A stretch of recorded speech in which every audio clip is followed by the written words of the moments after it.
There is a photograph taken at the Yankton County Fair in the spring of 1886 that no one thought to frame at the time.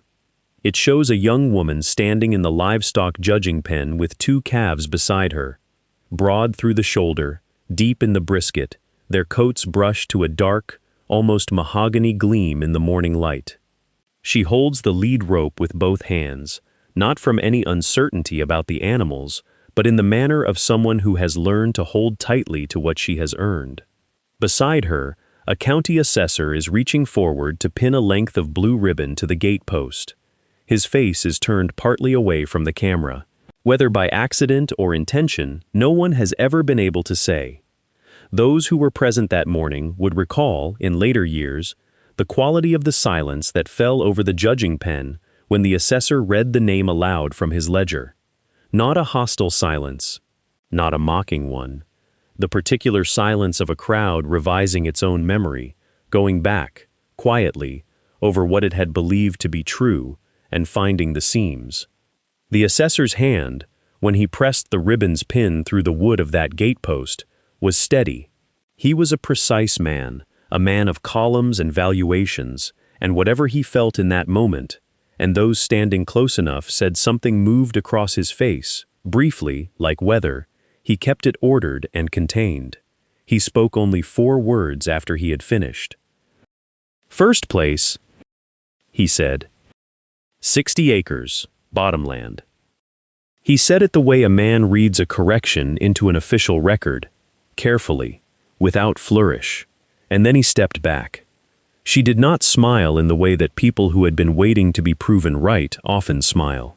She only looked at the calves once, briefly, with an expression that belonged more to arithmetic than to triumph, the look of a woman checking a final sum and finding it correct. Around her, beyond the rope line of the judging pen, the county fair continued its ordinary business. Children ran between the stalls. A band somewhere was warming its instruments against the chill of the April morning, and across the fairground, in a far pen near the east fence, another man's cattle stood in a line against the rail, and those who walked past them that morning walked past quickly and did not linger, and said little. The narrator pauses here, at this image, the lantern-bright morning, the blue ribbon, the 2 stout calves, the assessor's face arranging itself into something he had not expected to feel. It is worth pausing, because it had not always looked like this. It had, in fact, looked like the end. To understand what stood in that judging pen in the spring of 1886, one must go back past the fair, past the first frost, past the October planting and the August night, back to the 60 acres of bottomland that no one had wanted, and the woman who had. She walked the pasture at first light.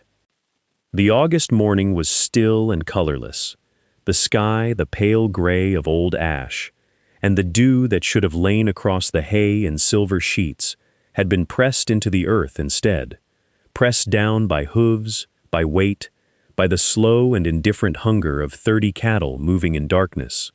She carried no lantern. She did not need one. The damage announced itself plainly enough in the early light, and plainness was what she found hardest to bear. The hay crop was gone, not thinned, not damaged in the way a storm damages, leaving something to salvage, some reason to return with a rake and a measure of hope. Gone, cropped to the root line across the upper half of the pasture, the stalks no longer standing but pressed flat, the ground beneath them black and churned, hoof-printed in long irregular patterns that told the story of the night as clearly as any witness might have told it in words. She walked among those prints and counted. She counted the way a woman counts when counting is the only honest thing left to do, without hurry, without flinching. Fence broken in 3 places. She noted each breach and marked it in her memory, measuring the gap with her eye, calculating timber. The posts had not simply been pushed, but leaned against and given over, their rot-softened bases yielding slowly to the pressure of a herd that had not known it was being used. She crossed to the lower half of the pasture, where the seasonal creek ran thin and quiet over its limestone shelf. This half she had not yet managed to put into hay. 2 full seasons she had fought the thistle and the bindweed that had taken the low ground. The thistle with its deep taproot, the bindweed with its long white runners threading beneath the surface like a second, stubborner root system, and lost, or near enough to losing, that the distinction had begun to feel unkind. What she saw now she could not yet read. The thistle was gone, or nearly. The bindweed flattened. The black soil beneath, exposed, turned, moisture dark, said nothing to her yet. She looked at it and felt nothing particular. Later, this would matter. That morning, she did not know to look closer. By noon, the town knew. Word traveled the way it always travels in a county where the distances are long, and the winters give people a long appetite for summer's news. By the time the feed store had drawn its usual gathering of midday men, the kind of men who lean against counterfronts and speak of other people's circumstances with the measured gravity of those unburdened by them, the verdict on Ruth Ellery's 60 acres was already settled. The livestock dealer, a broad, plain-spoken man named Cord Halverson, who had assessed the bottomland's prospects twice before without being asked, put the matter simply, in the way that men who traffic in certainty often do. She'd be off the land before the first hard frost, he said, and no one in the room said otherwise. He came the following morning. She had not sent for him, and he had not announced himself. He simply appeared at the fence line the way old men of long habitation appear, not arriving so much as becoming visible, the way a post or a stone becomes visible when the light shifts. He had farmed the quarter section to the north for more than 20 years, and the land had made him into something that moved without hurry and observed without comment, as though he had learned, season by season, to adopt the patience of the ground itself. She watched him come through the gap in the rail fence, the same gap the cattle had widened, and she said nothing. He said nothing either. He walked the trampled half of the pasture with his hands clasped at his back, moving in a slow, irregular line that followed no path she could identify, stopping here and there, looking down. She followed at a short distance. She was not certain whether she had invited him to lead, only that she had ceased to walk ahead of him. He crouched near the center of the stripped ground, where the thistle roots had been torn loose by hooves and the bindweed mats lay peeled back like old bark. The exposed earth beneath was very dark, darker than the pasture margins, darker than the creek bank. It held its moisture in the morning air in a way that the upland soil never did. He reached down and lifted a handful of it in his palm. He did not speak immediately. He turned it slowly, as one turns something valuable to examine each face. He brought it near his face and breathed it in, not quickly, but with the considered attention of a man reading a document. Then he said it. His voice was low and accented, shaped by a language older than this county, older than this territory. The land hides what it means to give. These cattle, they only stole the weeds. The ground beneath, that was always yours. He let the soil fall back from his hand in a slow sift, grain by grain. He rose without difficulty and looked at her. She heard him. She heard every word, and she turned them over in her mind with the same slow care with which he had turned the soil. But hearing is not the same as believing, and believing is not the same as knowing what to do next. What she felt, standing there in the stripped pasture with the smell of turned earth and cattle leavings still on the air, was not yet hope. It was something closer to uncertainty, given a new shape, the same weight as before, differently distributed. She looked at the dark ground. She looked at the acreage of it, more than she had thought, now that the thistle's bulk was gone, and she tried to see what he saw. She could not yet. He did not push her toward it. He simply stood beside her, looking at the same ground, as though the answer would keep. She did not sleep that night, not from grief, not from anger. Those had already settled into something quieter and more useful, but because the ground would not leave her alone. It lay in her mind the way it lay outside, stripped, open, dark, waiting. By first light, she was already in the pasture. She had brought nothing with her but her hands and a short-handled spade, and she moved across the cleared acreage the way a woman moves through a room she does not yet know, slowly, testing each step, feeling for what the floor will tell her. The thistle was gone. The bindweed was gone. In their place was a silence on the soil that she had not expected, a kind of stillness that the tangled growth had been concealing for 2 full seasons without her knowing it. She knelt. She had knelt on this land before, but always in struggle, pulling roots, chopping stems, her knees against the packed, resistant crust of a pasture that seemed to refuse her. This was different ground. She pressed her fingers into it and felt them yield into it, as though into something that had been waiting to receive them. Dark, dense, moisture-holding in a way the upper fields were not, in a way the county had never bothered to consider when Mr. George Felt set his figures in his ledger and wrote his low per-acre numbers with the certainty of a man who had decided before he looked. She moved on hands and knees. She did this for 4 hours, working across the length of the 14 acres in slow passes, pressing and lifting and turning small portions of soil, smelling it, rolling it between her palms, watching the way it held together without crumbling into dust. It was alluvial ground, creek-fed, centuries deep, and it was nothing like the upper pasture's tired clay. It was the soil of a different field altogether, one that had been buried under years of thistle and common bindweed, while the county assessed the surface and saw only waste. She sat back on her heels near the creek edge and looked the length of it. 14 acres. 14 acres. She measured it again with her eye, stepping the lines in her mind, checking her count. 14. Perhaps a narrow sliver more, along the southern run where the creek bent and deposited richest. That evening she opened her ledger.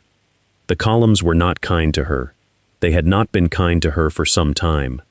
But she worked through them with the patience she brought to everything that mattered, slowly, correcting nothing by wishing, adding nothing that was not real. She had $11. She had known this. But written in the ledger it became a different kind of knowing, the kind with weight and edges. Seed wheat, she wrote at the top of a new column, then 14 acres, then weeks to frost.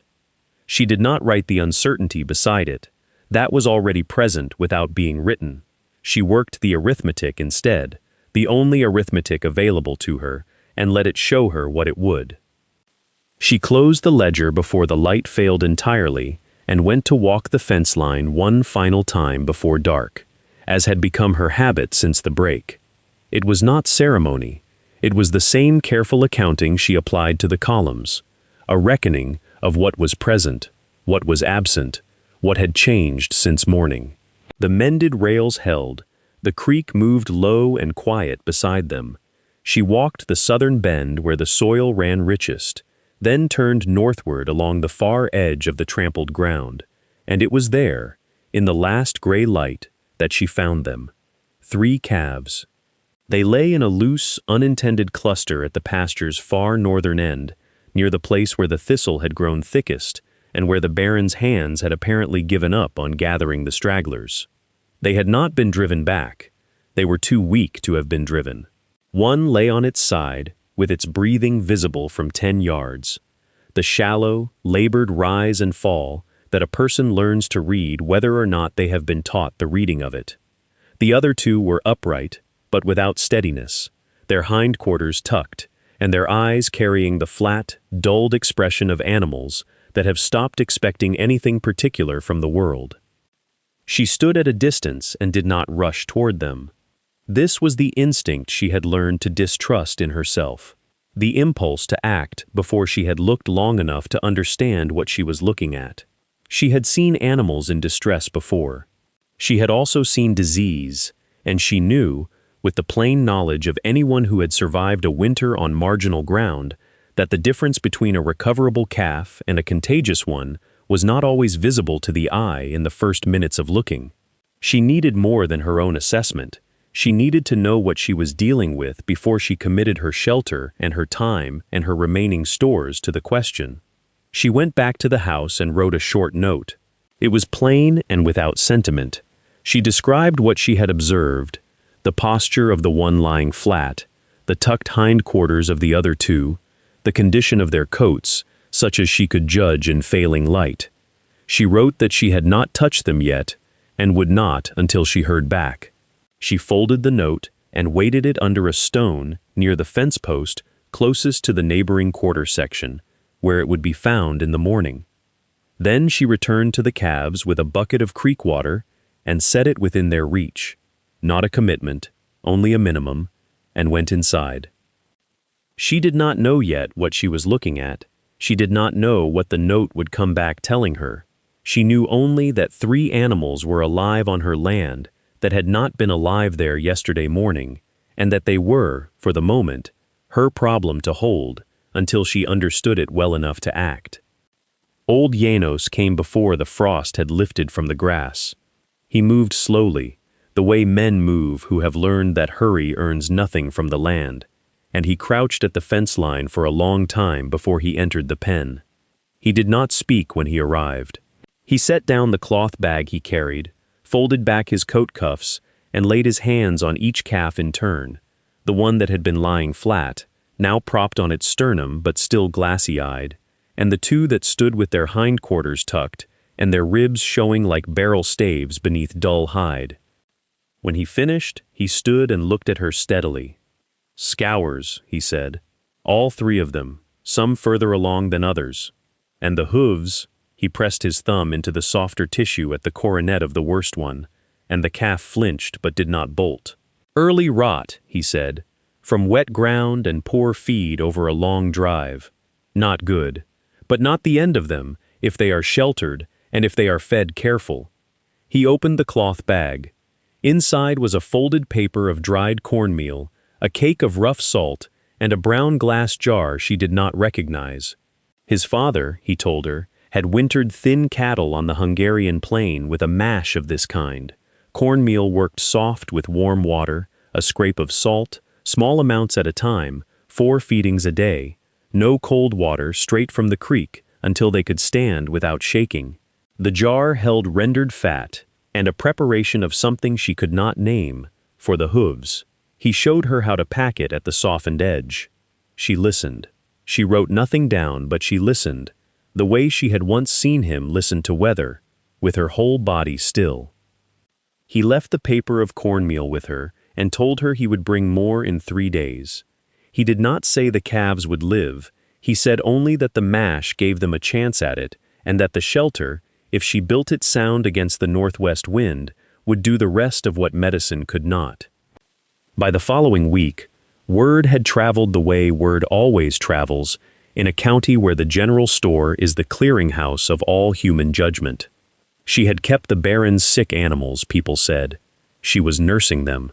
On ground that the assessor himself had valued at the lowest rate in the county, on a bottomland that had not grown a useful thing in 2 seasons, she was spending her stores and her hours on cattle, too wasted to be worth driving back.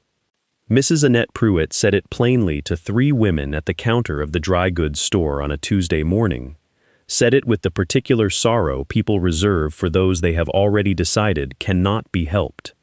The woman, she said, has lost her reason entirely, nursing ruined calves on ground that cannot feed a sparrow. No one at the counter disagreed with her. She did not wait for the county's verdict on her reason.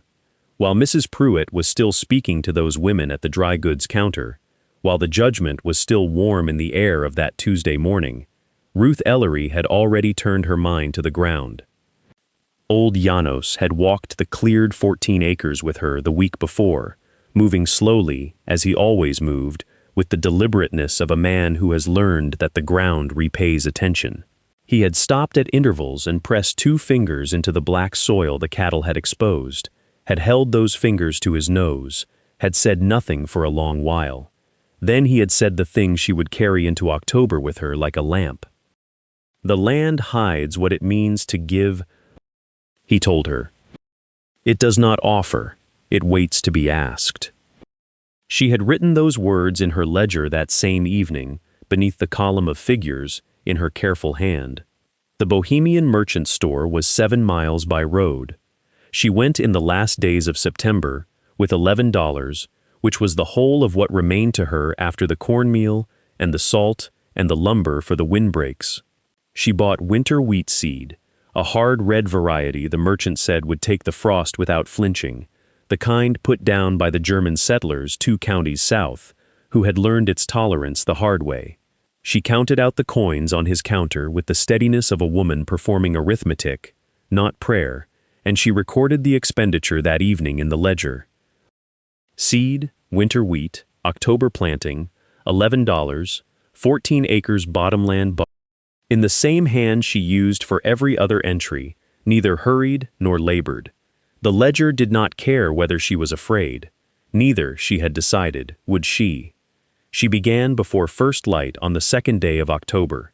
The drag she owned was a single iron-tined affair, heavy enough that it required the mule and her both, her walking behind, leaning into the crossbar, while the mule pulled forward across the black ground. She had loaded the seed into a canvas sack she wore across one shoulder, and she broadcast it as she walked, moving in long parallel passes across the 14 acres, feeling the cool of the pre-dawn air on her face and the give of the alluvial soil beneath her boots. The soil was soft still, moisture-keeping as old Janos had said it would be, rich and dark as river bottom always is when the seasons have been working it unseen. The seed fell from her hand in a wide, thin arc with each pass, and the drag followed, covering it in, row by row, in the slow grammar of work that has no shortcut. It took her 4 days. She lost the light each evening before she reached the creekside margin of the field and resumed there each pre-dawn morning, lantern in hand, until the sun rose enough to show her where she had stopped. On the 5th day she had planted the last row. She covered the last row on a Thursday and did not go back until the following morning because her body required that of her. She slept 10 hours in her clothes and woke before the sky had lightened, lying still for a moment with her hands flat against the mattress, feeling the deep ache in her shoulders that had become, over those 4 days, something close to ordinary. Then she rose, took her coat from the peg, and went outside. She did not visit the field every day at first. She was not the kind of woman who stands over a seed and wills it upward by the force of looking. There were the calves to tend, the smallest one still taking his mash from a pan she held steady at the level of his chin, because he would not lower his head far enough to reach a bucket. There was the fence line along the eastern edge to shore up before the ground froze and made post driving impossible. There was wood to split and stack, water to carry, the 10,000 small accountings of a woman keeping a homestead alone. She did what was in front of her and let the ground do what it would. October passed out of itself quietly. The nights came earlier and stayed longer, and the quality of the cold changed. It lost its half-heartedness and settled in with intention. She could feel it in the mornings when she broke the ice skin on the water barrel, could feel it in the way the calves pressed together in their corner of the shelter, breath visible in the pre-dawn dark. The mule grew a thick winter coat along his neck and flanks, coarser than summer hide and the color of dusty hay. The first hard frost came in early November, laying itself across the bottomland without ceremony, a white film on the fence rails, the dead thistle stalks gone rigid and silver, the black soil of the 14 acres sealed under a membrane of crystal that melted by mid-morning. It came again 3 nights later, and again after that, each time reaching a little deeper into the ground, settling the earth into its winter posture. And then, in the last week of November, she went to the field one morning and kneeled at the edge of the turned ground, and there it was. A thin green, so thin it was nearly a color rather than a thing, running in faint parallel lines across the dark soil, following the rows she had planted. Not every row, not yet, but enough. The frost had not stopped it. The cold had not stopped it. It had simply come up, as wheat does, indifferent to the season's objections. She stayed kneeling for a long moment. She did not say anything. There was no one to say anything to. She came back the next morning, and the morning after. Each time the green was a degree more certain of itself, a fraction higher, the lines grown more legible against the black ground. She read them the way she had been taught to read, slowly, closely, asking rather than telling. It was on one of those mornings, as she crouched at the fence line in the pale early light, that she heard hoofbeats on the road. She did not look up immediately. The road was a county road, and people used it as they liked, but the hoofbeats slowed and then stopped, and she became aware of a presence on the other side of the fence, a man on a bay horse, sitting still, looking at the field. She recognized him by his coat before she saw his face. The county assessor, George Felt. He sat his horse and looked at the green lines in the black soil and said nothing at all. His expression gave nothing away. Then he turned the horse and rode on down the road at the same measured pace.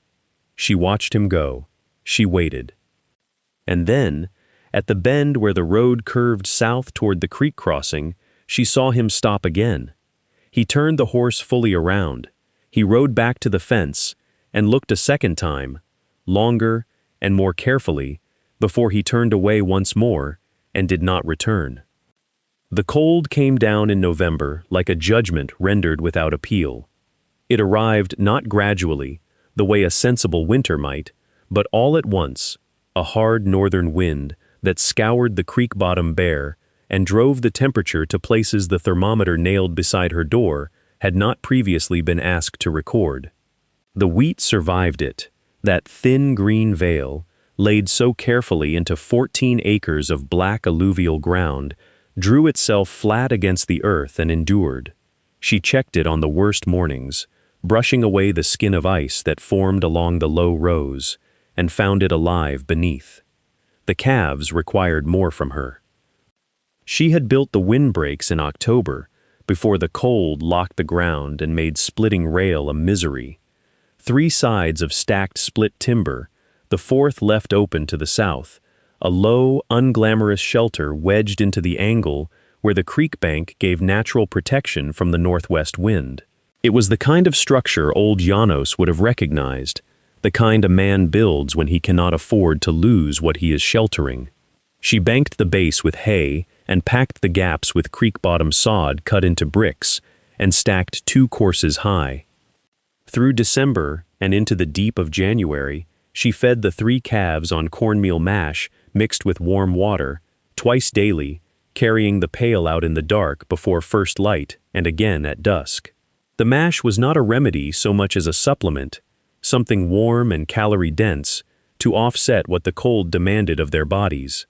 She had calculated it carefully in the ledger, how many pounds of cornmeal remained, how many weeks of hard winter could reasonably be expected, how much each calf was likely consuming, and how much more they would need as they grew. The arithmetic was tight. She adjusted portions twice, and recorded the adjustments. February came, and she could still count their ribs on clear mornings. But she could see something else now, a deepening through the shoulder, a new solidity in the hindquarters that had not been there in December. They were not merely surviving the winter. They were making use of it in the way that strong young animals will, converting hardship and mash and salvaged hay into bone and sinew at a pace that surprised her. Every 2 weeks, she recorded their weights in the ledger, using a rope and a rough method with the fence post and a counterbalance she had devised herself. The numbers climbed, slowly, unevenly, but they climbed. She wrote each figure down without comment, the way one records a fact that does not yet require interpretation. March came in cold and then relented, the way a long argument eventually runs out of words. The snow pulled back from the bottomland in shallow stages, leaving the ground dark and wet and smelling of everything the winter had kept sealed beneath it. She walked the 14 acres on the first dry morning, and what she saw there stopped her at the field's edge for a long moment before she moved again. The wheat had not merely endured. It had taken hold of the alluvial ground the way a thing takes hold when it has been given exactly what it needed, not coaxed or forced, but simply placed in the right earth and trusted. It stood knee-high across the full 14 acres, thick-stemmed, and a color of green, so deep it looked nearly blue in the early light. The upland fields to the north and west, planted by neighbors with longer histories and steadier hands, showed nothing so vigorous. Their wheat came up thinner, paler, the stalks spread apart by ground that had given what it had to give a long time ago. Hers grew as though the soil beneath it had been saving itself for the occasion. She heard, at the spring cattle gather, what others were saying about the Baron's herd, not loudly. The men who said it were careful to say it quietly, the way you speak about a reversal you did not predict and are not certain how to characterize. The animals were gaunt-ribbed, they said, trail-worn through a winter they had not been properly prepared to survive, never rested, never doctored. The weakness that had shown itself in August on her bottomland had not been corrected, and the winter had done with them what winter does with the uncorrected. She said nothing about this. It was not her accounting to make. In June she harvested the wheat. The cutting took her 4 days with the mule and a borrowed cradle scythe, working from first light until the heat of afternoon made it unwise to continue. She bound the sheaves herself, stacked them, and let them cure in the low sun for a week before hauling them into the barn. When the threshing was done, she loaded a portion onto the wagon and drove it into town to the Bohemian merchant who had sold her the seed the previous October. He weighed it without ceremony. He counted out the payment in coin and set it on the counter between them. She recorded the figure in the ledger that evening, not the last $11 going out, but the first money coming in. The first this land had returned to her since the day the deed was signed in her name. The wheat money went into the ledger, and then it went into the land. She had kept the 3 calves through their first winter and into their second summer, and by July of 1885, they were no longer the hollow-flanked, dull-eyed creatures she had carried mash to through the hard months. They were broad through the chest, steady on their feet, with the deep roan color of animals that had eaten well and slept without wind finding them. She put them on the wheat stubble after the harvest, letting them work through what the scythe had left, and what the stubble could not give them the recovered hay pasture could. The thistle ground, which had grown winter wheat, now grew a second growth of grass, short but dense, rooted in that black alluvial loam that held moisture when the surrounding hills had long gone dry. She watched them graze in the low morning light, and recorded their progress in the same ledger where she had once recorded only what she owed. By September, old Janos came to the fence line and looked at them for a long while without speaking. He rested his hands on the top rail and tilted his head the way he did when he was forming a judgment he intended to speak only once. He said they were ready to show. She had not asked his opinion. She had not needed to, but she wrote down what he said, the date beside it, because it seemed the kind of thing that ought to be recorded. That autumn she turned her attention to the fence itself. She had patched the break the Baron's herd had made in August of the prior year, but a patch is only a patch, and she had known since the morning she first found the gap that the remedy was not repair, but replacement. She worked section by section along the bottomland boundary through October, splitting new rails from the timber she had hauled from the creek bottom the previous spring and let season through the summer. The corner post she drove deep enough that Janos, walking the line with her one afternoon, stopped at the far corner post and pressed his boot against its base and said, without looking up, that it would outlast them both. She believed him. She drove it another half-foot to be certain. The ledger, when she set it on the table that November evening and worked through the columns, showed something it had not shown since the deed first came into her keeping. It was no longer in deficit. She closed the ledger. She set it on the shelf above the window where the light would reach it first in the morning. The spring fair came on a clear morning in April of 1886, the sky the pale, washed blue of creek water in early thaw, and the grounds busy with the sound of livestock and wagon wheels and the particular human murmur of a county gathering itself to make judgments. She led the 2 calves in herself. They walked steady on the rope, broad across the shoulder, their hides carrying the deep luster of animals that had wintered well, not the forced shine of animals prepared for show, but the natural abundance of animals that had been fed and sheltered and given time. The pen gate closed behind them with the sound of iron on iron. Assessor Felt came down the line, the way assessors do, with a clipboard and a considered expression, and he stopped at her pen, longer than the others. He looked at the calves the way a man looks at something that has revised his arithmetic. Then he pinned the ribbon to the post without ceremony, and if he said anything, the record does not preserve it. The ribbon was enough. It was the first blue one her fence post had ever held. The livestock dealer, Halverson, came by not long after. He ran his hands along the nearer calf's back, with the careful, practiced attention of a man who has priced 10,000 animals and cannot be argued with or deceived by appearances. He said nothing for a long moment. Then he named a figure. It was a fair figure. She thanked him and said she would consider it, which is the only honest answer when a thing has only just been recognized for what it is. It was Mrs. Pruitt who asked the question directly, standing at the fence rail with her hands folded over the top post, looking out at the calves with an expression that had shed its judgment and taken on something closer to genuine curiosity. She asked what was planted in the bottomland, and how deep, and how the animals had been wintered. Ruth told her, plainly, and without triumph in the telling, 14 acres of winter wheat put down in October, cornmeal mash through the cold months, split-rail windbreaks along the creek shoulder, and water carried when the creek ran shallow.